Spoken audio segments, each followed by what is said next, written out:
growing up, I sold my soul a good price, out of sight. My hoe got talent, right? Whole squad ran, do that shit, yikes. For a vehicle to drive itself, it needs to know where it is in the world, and it also needs to know what's around it. Based on these factors, it needs to be able to make smart and safe driving decisions in the real world. And once you get in the car, you start to get a real feel for the way the technology works and what it's like in real driving situations. So there are a few things that have to happen before the car can safely drive itself.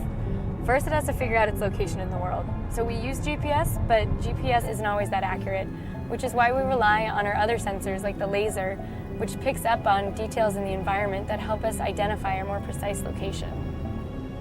So think of the sensors as the car's eyes and ears, but with eyes that can see far off into the distance and 360 degrees around the car.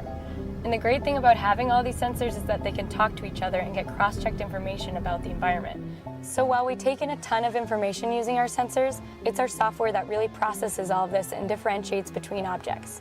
All these objects are visible on the laptop that the safety drivers use while testing the vehicles. Based on what the vehicle senses and processes, these objects will be represented by different colored boxes. Cyclists will be red, pedestrians yellow, and the vehicles will appear as either green or pink. These boxes demonstrate the processing that takes place within the software. And think about the complexity here. People look different, cars have different shapes and sizes, yet despite these nuances, the software needs to classify these objects appropriately based on factors like their shape, movement pattern, or location. For example, if there's a cyclist in the bike lane, the vehicle understands that this is a cyclist, not another object like a car or a pedestrian, so the cyclist appears as a red box on the safety driver's laptop. And the software can also detect the cyclist's hand signal and yield to them appropriately. When our engineers think about where the car should drive and how, safety is always the top priority. So the vehicle takes into account many things like how close it is to other objects or matching speed with traffic or anticipating other cars cutting in. For example, as a passenger, it can feel a little uncomfortable passing by a large vehicle on the road.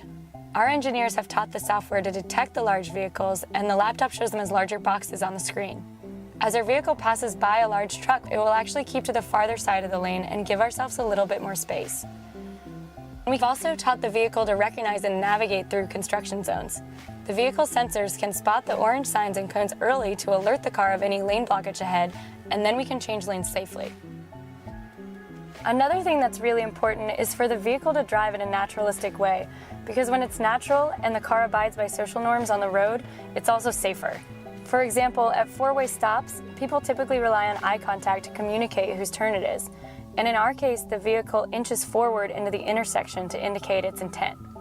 So my role as a safety driver is first and foremost to keep the car, myself, and everyone around me safe.